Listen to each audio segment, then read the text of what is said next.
New tank hazard, the actual modern 6v6 role queue test, Winter Wonderland, and Lunar New Year, and a very large, let's just say, interesting balance patch. Let's not waste any time. My name is KarQ, let's get into it.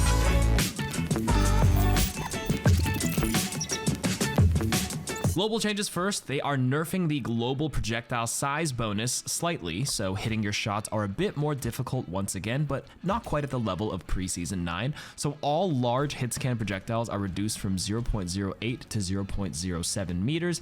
The small hit scans are reduced from 0.05 to 0.04, and the large projectile radius is reduced from 0.15 to 0.12 meters.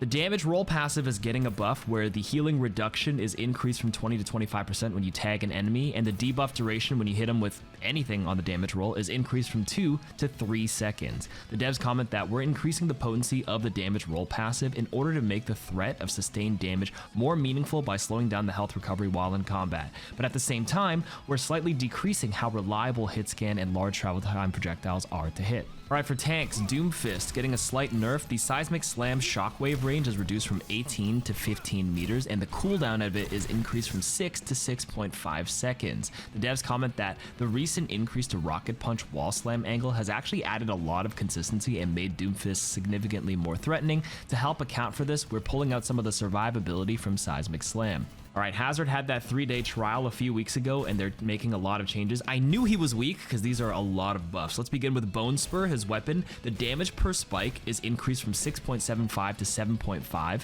and each volley's center projectile no longer has a random launch spread and will always launch straight, so you have that consistent one in the middle.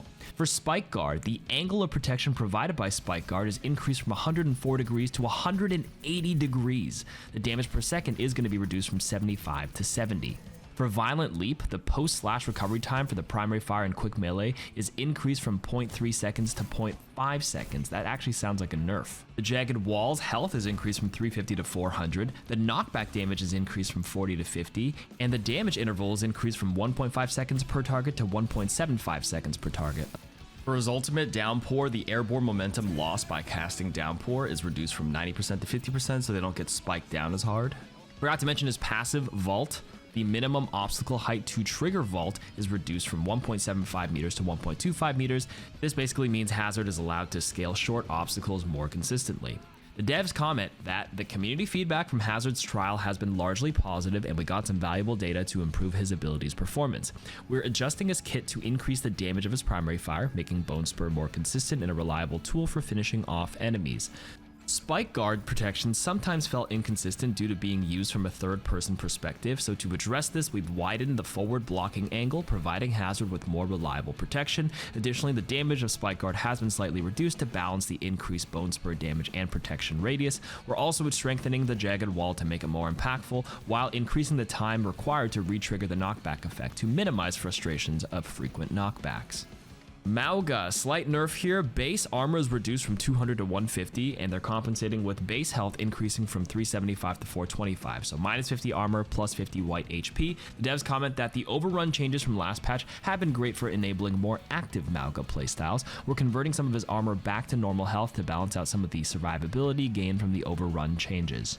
Slight ORISA buffs here. The armor is increased by plus 25, and the base health is reduced by minus 25. For her ultimate Terra Surge, the pull radius is increased from 8.5 to 10.5 meters. The devs comment that although ORISA's effectiveness dropped off further than expected, the removal of the fortified heat reduction mechanic has had positive effects on gameplay by making her ammo resource more meaningful.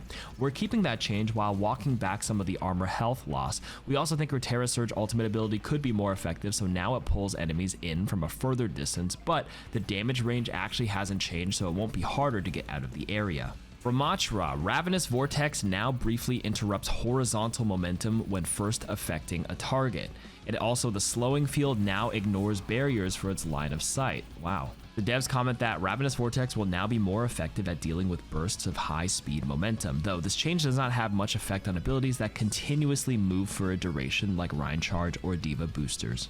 Winston's jump pack damage is increased from 50 to 60. Whoa, okay. The devs comment that Winston's leap now has a higher maximum damage to better reward accuracy when landing directly next to a target, though it still has damage fall off when landing further away. For Ashe, Coach Gun can now be activated while being affected by mobility locking abilities, but won't actually move her. The devs comment that there were some inconsistencies for when Coach Gun was disabled by mobility lock abilities. Now Ashe will be able to activate Coach Gun when mobility is locked out, such as Junkrat's Steel Trap, to knock enemies back, but she won't move herself. Good change, actually.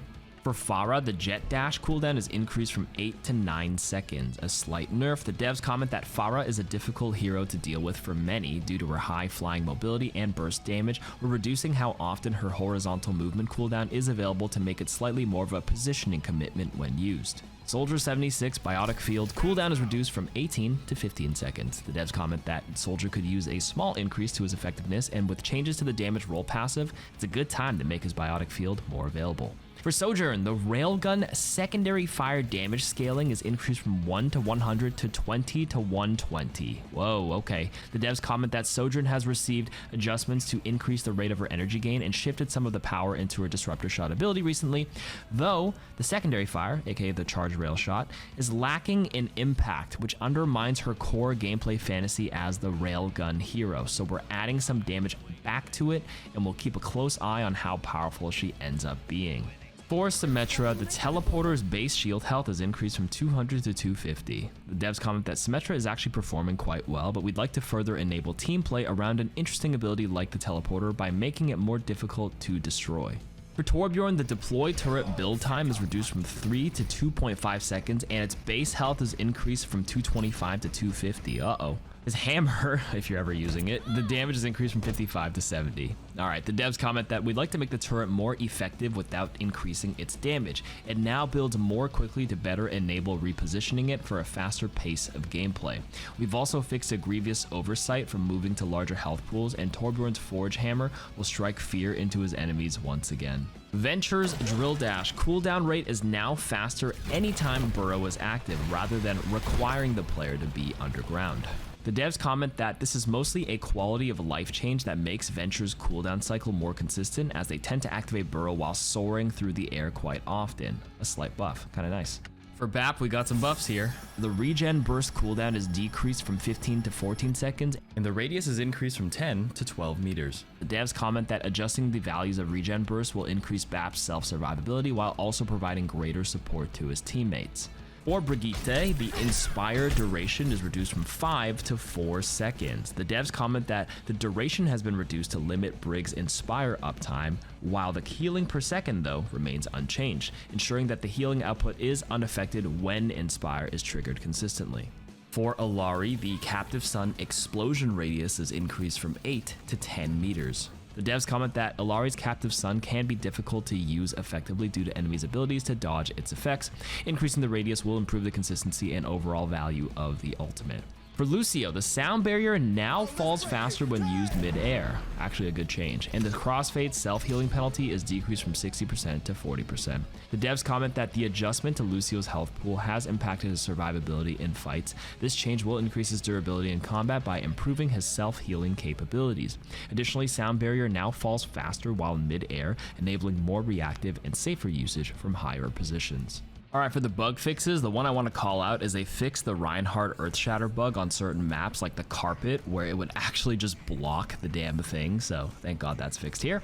And that's it for the balance patch. Let me know what you guys think, and subscribe to also my Marvel Rivals channel, which I made separately if you're into that game.